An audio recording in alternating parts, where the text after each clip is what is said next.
In today's video, I'm going to insulate my garage door. Why, you might ask? Because this thing, it gets way too hot. This door gets hot on the outside. It gets hot on the inside. It makes my whole garage hot.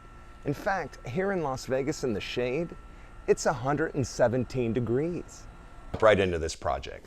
Instead of using a white styrofoam to insulate the door or even an insulation kit, I'm going to be using polyisocyanurate. This is a construction grade foam that's rigid because it has a foil backer on both sides. I'll talk a little bit later in the video about why I chose this insulation. Here's the tools we're going to be using today. I've got my T-square for my straight edge. I've got a chalk line, a finish nail, my razor blade, and my tape measure and pencil. Our supplies for today are 8 4x8 sheets of polyisofoam. I've got a couple of rolls of foil tape, and I have 80 feet of lattice. This is 1/4 inch by 1/2 inch, and we're going to use this for spacers. Here's the process that we're using. As we insulate these panels, I've got these wood spacers that hold the foam away from the steel. That way that heat doesn't get conducted into the foam. It also makes for a nice air gap in there. The design that I'm using, I'm calling a cellular design. Here's a mock-up. So you can see each one of these panels is going to become its own cell that's going to have an airspace inside. It'll have an airspace behind. And then here's a finished panel you can see with the tape on there. So inside of here is this box design. Using this design, we're going to turn each one of these panels into its own cell. First, we need to cut the lattice, and then we need to break down the ISO. Let's get that started right now. And since each one of my door panels is the same dimension, we're going to cut 2 19-inch strips, and that's going to leave 1 10-inch strip. And that's going to fill in the top and the bottom and the 2 sides so that we can build each cell. Here's where the finish nail comes in. I pushed it into the foam so it will hold my chalk line. We're going to cut our first piece at 19 inches. I have the nail holding my chalk line. That way, one person can do it. Let's chalk the second line. And let's get them cut. I'm going to take my T-square. This is going to give me that straight edge. I'm going to put it right along my chalk line so that I can make a nice straight cut. And we'll do the other side.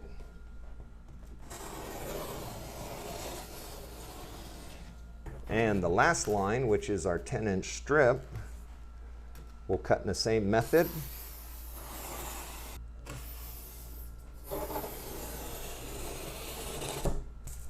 I find it's easier, just kind of bend it, and then we can cut the back. And I want these to be really straight. I'm going to cut our foam pieces. Let's start with our 10-inch strip.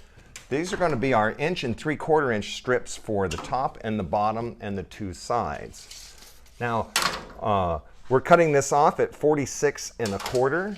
So I'm going to use my straight edge for this at 46 1/4. And we'll cut this the same way. There we go.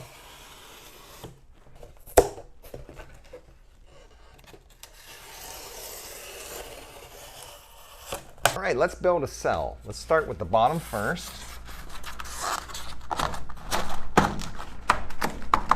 All right, we'll put the top in. And our 2 sides.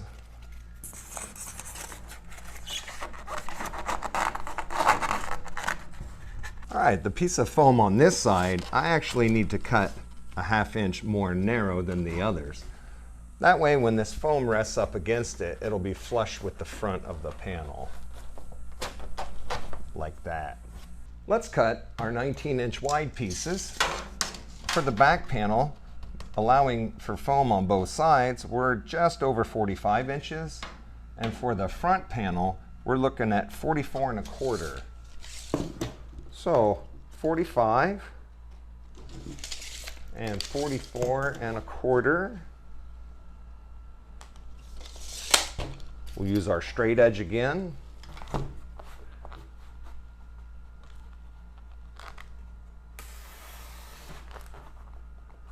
And the other one.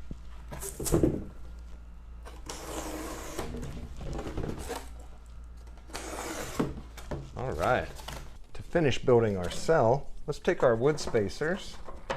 We'll get those put into place. And then our longer piece of foam is going to go in the back.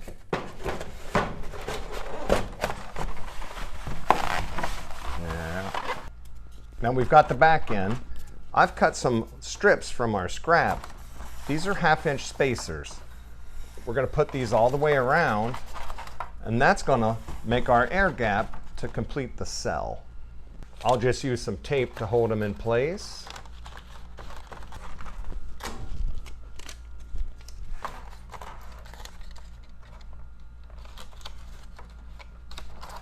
That will hold it nice. And one for the bottom. Now let's put our top on. Oh yeah.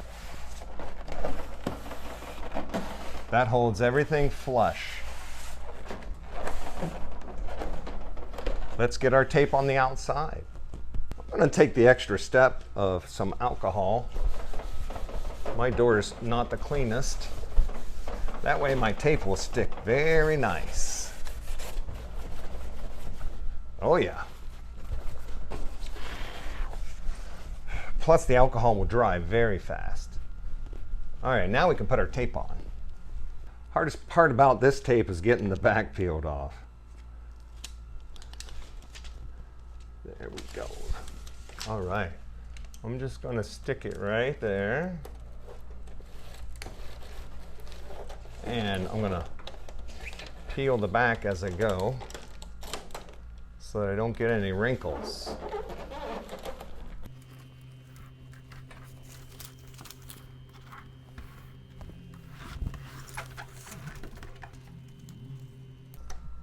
I'm just going to take my knife and cut around my hinges.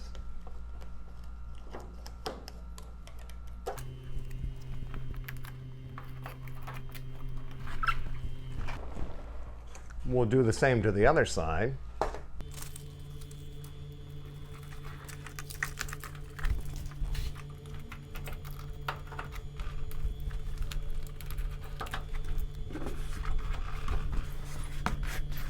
All right, let's do another one. I'm not going to show you every single one, but we'll do a couple more. Just like the first cell, we're going to build this one the same way. We'll put that bottom in first.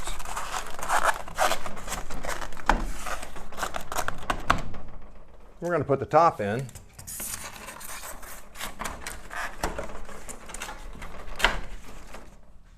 Then we're going to put in the left side.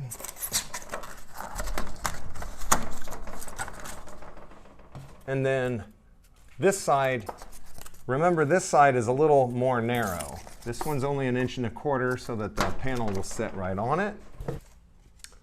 Next, we're going to put in our spacers.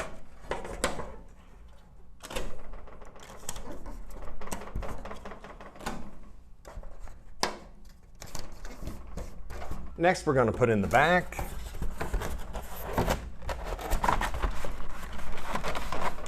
Next, the 1/2-inch spacers that we've cut. Got one for the bottom there. Put one on the side. Use the tape to hold it in place. This is what's going to give it that cellular cavity in the middle. One for the top, that guy. Got one over here on the side. That's going to make that dead space in there. And then we'll put the top on.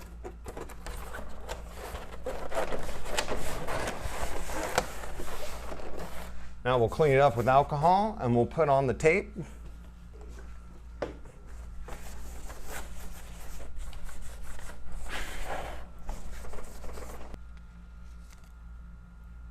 We'll put this tape on, make sure we don't get any wrinkles.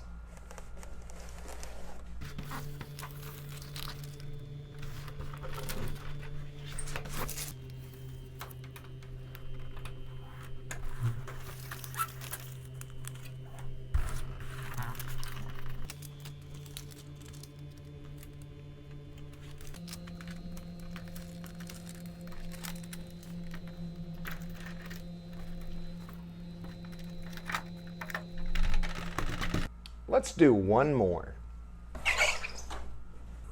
All right, just like the other two, we're going to build this one the same exact way. Start with that bottom piece. Then we're going to put in the top.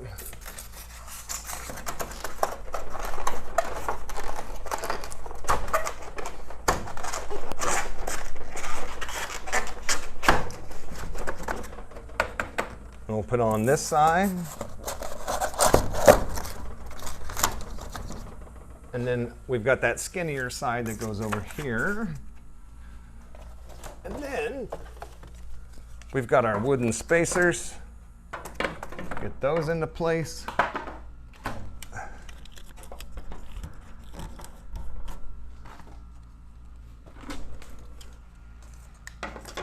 We're using the tape.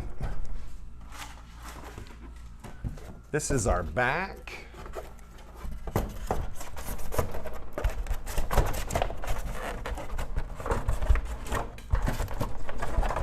And then we have our scrap shims, one for the bottom, one for each side. We'll put the one across the top, like so.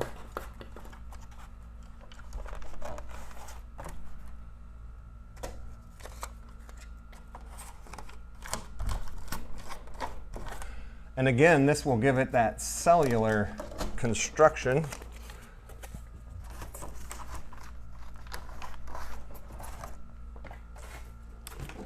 And then we'll put on the top.